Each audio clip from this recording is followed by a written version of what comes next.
जय हिंद दोस्तों। जैसा आप देख रहे हैं, हमने पहला भाग बनाया ग्रामीण परिवेश का। हम ग्रामीण परिवेश का एक सीरीज चलाए हुए हैं। आपको पता है कि यूपी लेखपाल की भर्ती आई हुई है। जिन्होंने पेट का पेपर दिया होगा, पेट क्वालिफाई किया होगा, वो ग्रामीण परिवेश राजस्व लेखपाल में जरूर डाले होंगे। ठीक है, इसके अकॉर्डिंग उसका एक भाग है। उसके सिलेबस में एक चैप्टर दिया हुआ है ग्रामीण परिवेश, जिसको हम पढ़ रहे हैं, जिसकी पहली वीडियो बनाई हमने, जिसके अंतर्गत हमने खरीफ की फसलों को क्लियर कर लिया था। आज हम पढ़ेंगे रबी की फसल। लेकिन रबी की फसल पढ़ने से पहले खरीफ की फसलों को कुछ हम रिवीजन करेंगे। जैसे खरीफ की फसल की बुआई कब होती है, तो आपने देखा है खरीफ की फसल की बुआई वर्षा ऋतु में होती है, यानी कि जून जुलाई में लगभग उसकी बुआई होती है और सितंबर अक्टूबर में फसल काट ली जाती है। ठीक है, फ्लावरिंग के टाइम आपने देखा छोटा दिन, यानी कि धूप की कम आवश्यकता होती है उस फसल को, जिसके अकॉर्डिंग धान देखा हमने, अरहर देखा, गन्ना देखा, आलू देखा, अरंडी देखा, सूरजमुखी देखा, सोयाबीन देखा वगैरह, ऐसी सारी आदि फसलें आती हैं इसके अंतर्गत। आज हम दूसरी फसल पढ़ेंगे रबी की फसल। कौन सी फसल? रबी की फसल। दूसरी फसल आज हम पढ़ेंगे रबी की फसल। रबी की फसल, रबी की फसल पढ़ेंगे। रबी की फसल के अंतर्गत अगर रबी की फसल की बुआई देखा जाए, इसकी बुआई जो होती है, बुआई रबी का अर्थ ही होता है गर्मी, लेकिन ये कटती है फसल गर्मी में। इसकी बुआई देखा जाए अक्टूबर और नवंबर के महीने में की जाती है। इसकी बुआई अक्टूबर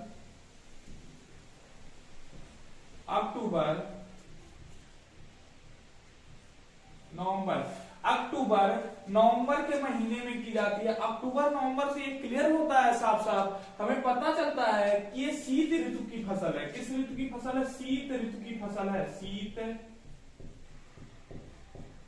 ऋतु की फसल है। शीत ऋतु की फसल है या शीत ऋतु की फसल है। इसकी बुआई हुई शीत ऋतु में, यानी कि अक्टूबर और नवंबर में। इसकी कटाई आप देखते हैं, कटाई इसकी मार्च और अप्रैल, कह सकते हो मार्च अप्रैल या अप्रैल मई। कटाई इसकी अप्रैल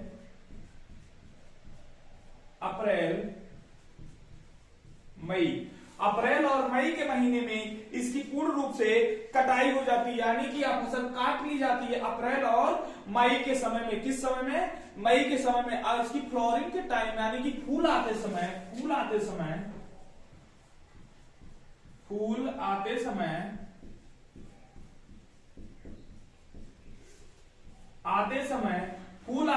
लंबे दिनों की आवश्यकता होती है। लंबे दिन की आवश्यकता, यानी कि फ्लोरिंग के टाइम, फूल आते समय लंबे दिन की आवश्यकता होती है। लंबे दिन से तात्पर्य यह है कि उस टाइम गर्मी होनी चाहिए। क्या होनी चाहिए? गर्मी की मात्रा ज्यादा होनी चाहिए। किसकी मात्रा? गर्मी की मात्रा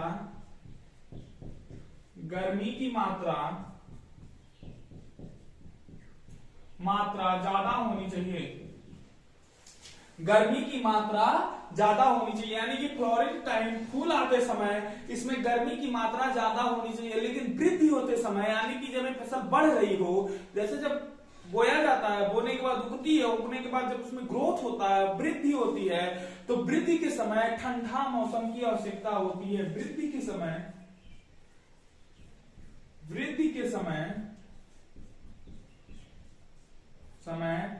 मौसम कैसा चाहिए? ठंडा। मौसम ठंडा होना चाहिए, यानी कि जब इसमें वृद्धि होती है तो जो मौसम होता है, मौसम में जो है ठंडी होनी चाहिए, यानी कि कोहिसे की जरूरत होती है। किसकी जरूरत? कोहिसा। आप देहात में सुने होंगे, कहा जाता है कि अब की बार कोहिसा ना पड़ल बा और गेहूं के फसल अच्छी ना हुई। तो कहने का अर्थ साफ साफ है कि कि मौसम ठंडा होगा यानी कि कोहैसा पड़ेगा, उसी तरह से फसल ग्रोथ करती है। ठीक है, हम रबी की फसल देख रहे हैं। रबी की फसल की अगर बुआई पूछा जाए अक्टूबर और नवंबर के महीने में की जाती है। सर इस कौन सा समय होता है उस समय? शीत ऋतु का समय होता है। कौन सा समय होता है? शीत ऋतु का समय होता है उस समय। और इसकी कटाई जो होती है अप्रैल मई में की जाती है। इसकी कटाई जो होती है अप्रैल मई में की जाती है। और फ्लोरिंग के टाइम यानी कि फूल आते समय लंबे दिन की आवश्यकता होती है। लंबे दिन से तात्पर्य है गर्मी की मात्रा ज्यादा होनी चाहिए। किसकी मात्रा? गर्मी की मात्रा ज्यादा होनी चाहिए। अगली बात, वृद्धि के समय मौसम ठंडा होना चाहिए। देखिए जब गेहूं बोया जाता है, जब वो वृद्धि करता है तो ठंडी का महीना रहता है और कोहैसा पड़ता है, यानी कि वृद्धि के समय जो मौसम होना चाहिए वो पूरी तरह से ठंडा होना चाहिए। और आप जानते हैं कि आप लगभग जनवरी फरवरी के महीने में एक पश्चिमी विक्षोभ आता है, वेस्टर्न डिस्टर्बेंस। क्या आता है? मौसम का एक पश्चिमी विक्षोभ होता है। थोड़ा सा पश्चिमी विक्षोभ के बारे में बता रहे हैं। पश्चिमी विक्षोभ क्या होता है? पश्चिमी विक्षोभ, ध्यान से सुनिएगा। पश्चिमी विक्षोभ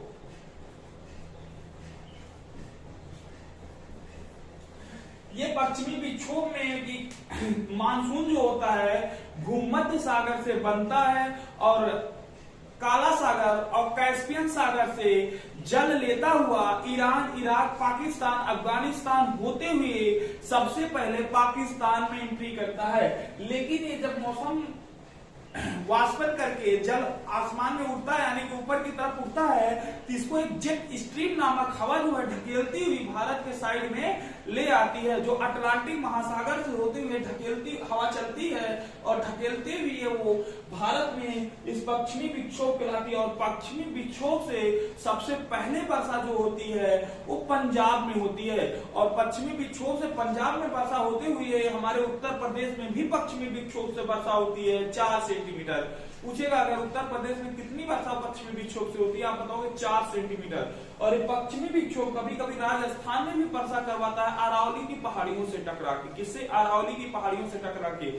और ये मौसम जब जनवरी फरवरी के महीने में आके बरसता है भारत में तो गेहूं का वरदान कहा जाता है। एक प्रकार से गेहूं के लिए अमृत बरसात होती है पंजाब में, ठीक है, जिससे गेहूं अपना पानी पा जाते हैं। ठीक है, इसीलिए खासकर गेहूं के लिए बहुत लाभदायक होता है पश्चिमी विक्षोभ। किसके लिए लाभदायक होता है? गेहूं की फसल के लिए। गेहूं के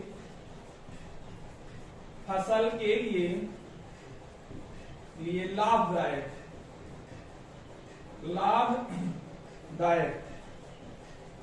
इसको पंजाब में गेहूं का अमृत भी बोला जाता है। क्या बोला जाता है? गेहूं का अमृत। क्योंकि गेहूं को जितने पानी की आवश्यकता होती है, क्योंकि गेहूं को शुरुआत का जो पहला पानी लगता है बहुत हल्का लगता है और ये बारिश बहुत तेज नहीं होती है, हल्की फुल्की ही होती है, जिससे इसको गेहूं का अमृत बोल दिया जाता है पश्चिमी विक्षोभ को। आज पूछेगा ये सब पश्चिमी विक्षोभ कहां से उठता है? आपको भूमध्य सागर से, और भूमध्य सागर से उठता हुआ काला सागर और कैस्पियन सागर से जल लेता हुआ जेट स्ट्रीम हवाओं के द्वारा ढकेल कर लाया जाता है किधर? भारत की तरफ। और ये भारत में आने से पहले अफगानिस्तान के हिंदू कुश पर्वत से टकरा कर काफी तेज वर्षा करवाता है अफगानिस्तान में। और उसके बाद जितनी आवश्यकता होती है वर्षा की उतनी वर्षा भारत में आके होती है। ठीक है, मौसम हिंदू कुश पर्वत को जब पार करके इंडिया में प्रवेश करता है तो सबसे पहला राज्य वह पंजाब होता है जहां यह मौसम आके बारिश करवाता है। ठीक है, इतनी चीज दिमाग में अच्छे से याद रखिएगा। ठीक है, पश्चिमी विक्षोभ को भी दिमाग में बैठा लीजिएगा। अब रबी की कुछ प्रमुख फसलें हैं, उन फसलों को आप देख लीजिएगा। इसको रब करते हैं, रबी की प्रमुख फसलें। अगली हेडिंग है रबी की प्रमुख फसलें। रबी की प्रमुख फसलें।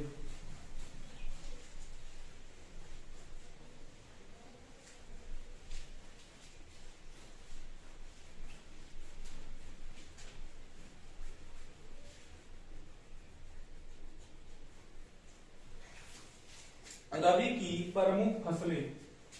रबी की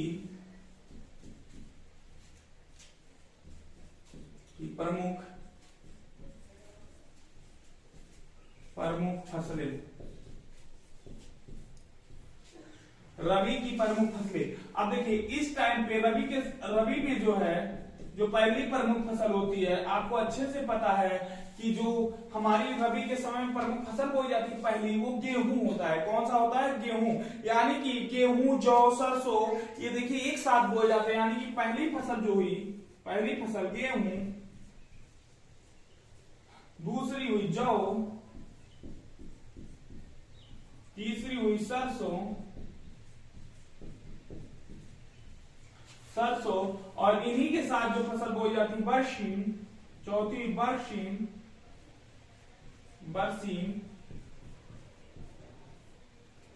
पांचवी मटर,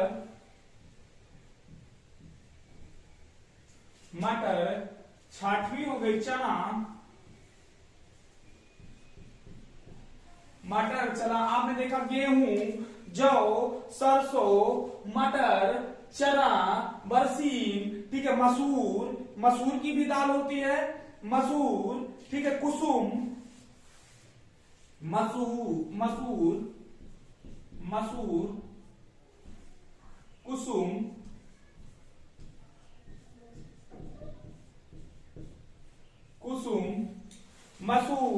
कुसुम, मेथी, जीरा,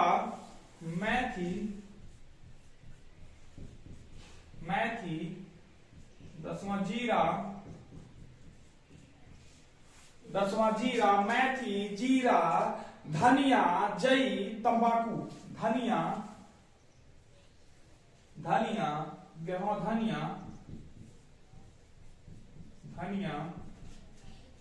12वां जई, 13वां तंबाकू।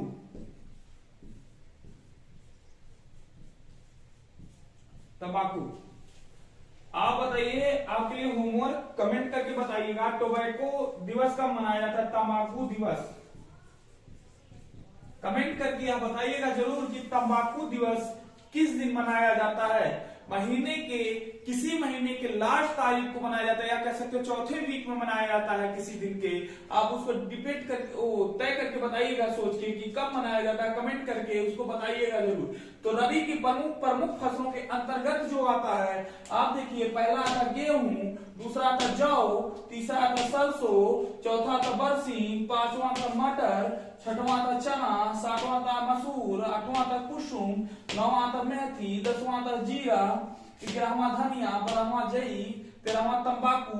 ये इतनी प्रमुख फसलें होती हैं रबी की। कौन से फसल की? रबी की। यानी कि रबी की फसल की बुआई ठंडी में होती है और कटाई गर्मी में होती है। इतनी बातें दिमाग में अच्छे से स्टोर कर लीजिएगा, बैठा लीजिएगा। 2-4 बार रिवीजन मारने के बाद याद हो जाएगी। और नोट्स जरूर बनाइएगा, क्योंकि नोट ही मोस्ट इंपॉर्टेंट होती है। ठीक है, क्लिक कर लेते हैं। जायद की फसल,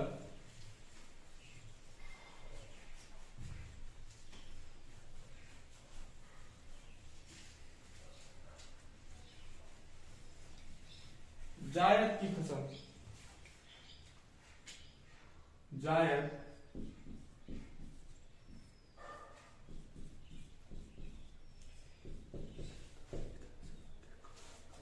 जायद की फसल। आपने एक नाम सुना होगा दशरथ मांझी का। दशरथ मांझी पहाड़ काट के रास्ता बना सकते हैं। तो आप तो वो एजेस इंसान, आप तो अभी यंग हैं, आप इतिहास बदल सकते हैं। ठीक है, बस मेहनत से पढ़ाई करिए, नोट करते रहिए चीजों को, और मेहनत से उसको रिवीजन मारते रहिए। जायद की फसल, अगर देखा जाए सर, जायद की फसल क्या होती है? जल्दी पक जाती है। यह ऐसी फसल है जो बहुत जल्दी पक जाती है, यानी कि जल्दी पकने वाली फसल है। कैसी फसल है? जल्दी पकने वाली फसल,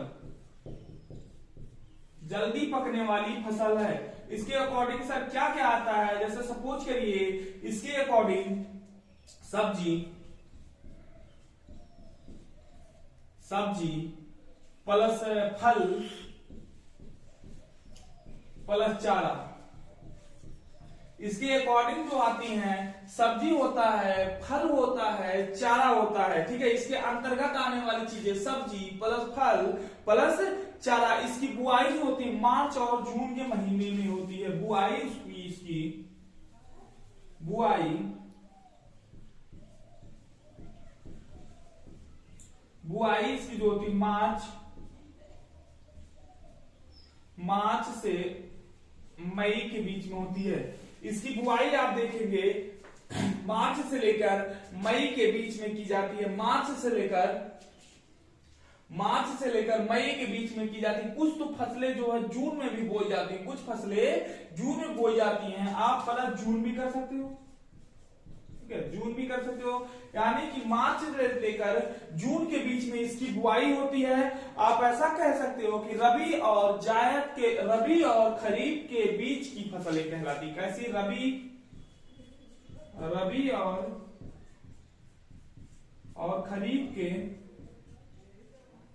खरीफ के बीच की फसल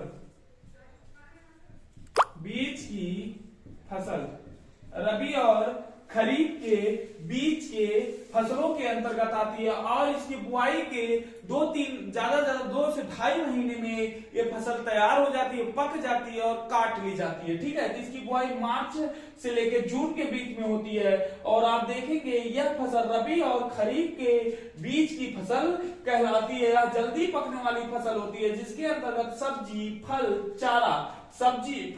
चारा आता है, जिसके अकॉर्डिंग सब्जी फल और चारा आता है। अब हेडिंग डालिएगा जायद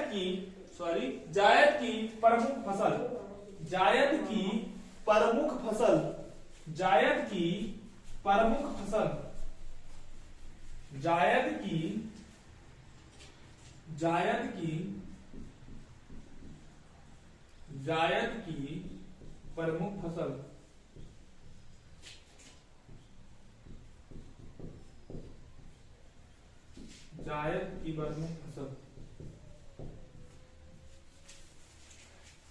जायद की फसलों के अंतर्गत देखेंगे, जैसे ककड़ी हो गई, पहला हो गया ककड़ी, ठीक है। दूसरा हो गया कद्दू, तीसरा हो गया खीरा, चौथा हो गया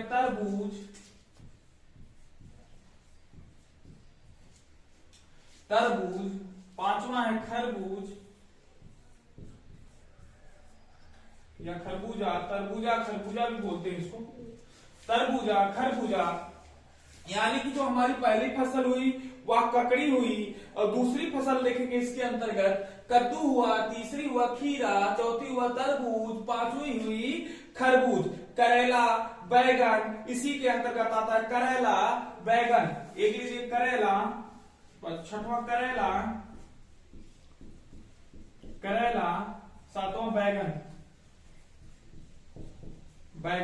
और कहीं कहीं आपको देखने को मिल जाएगा जायद फसल। वैसे तो आप याद रखिएगा ऑफिशियल डाटा में खरीफ की फसल को ही माना गया है सूर्यमुखी, लेकिन कहीं कहीं आपको मिलेगा जायद के अकॉर्डिंग भी आता है सूर्यमुखी, ठीक है। लेकिन अगर ऑप्शन में आता है तो हम उसको किसमें लगाएंगे? खरीफ के फसल में ही लगाएंगे सूर्यमुखी को, ठीक है, ना कि जायद में लगाएंगे।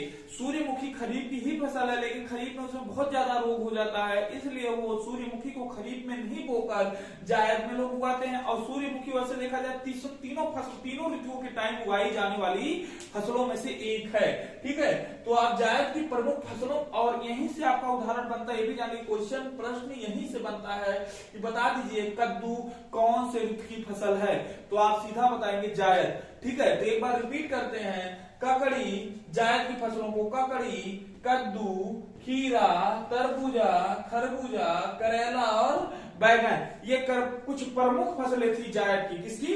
कुछ प्रमुख फसलें थी जायद की। अब इसको आप देख लेंगे अच्छे से, ठीक है, रीड कर लेंगे, नोट कर लेंगे और रिवीजन मारेंगे, 1-2 बार याद हो जाएगा आपको, ठीक है। जय हिंद, जय भारत। लेकिन उसके पहले एक बात याद रखना, इस वीडियो को शेयर करना, सब्सक्राइब करना, आगे भी बढ़ाना। प्लीज थोड़ा सब्सक्राइब और शेयर करवा दीजिए। जय हिंद, जय भारत।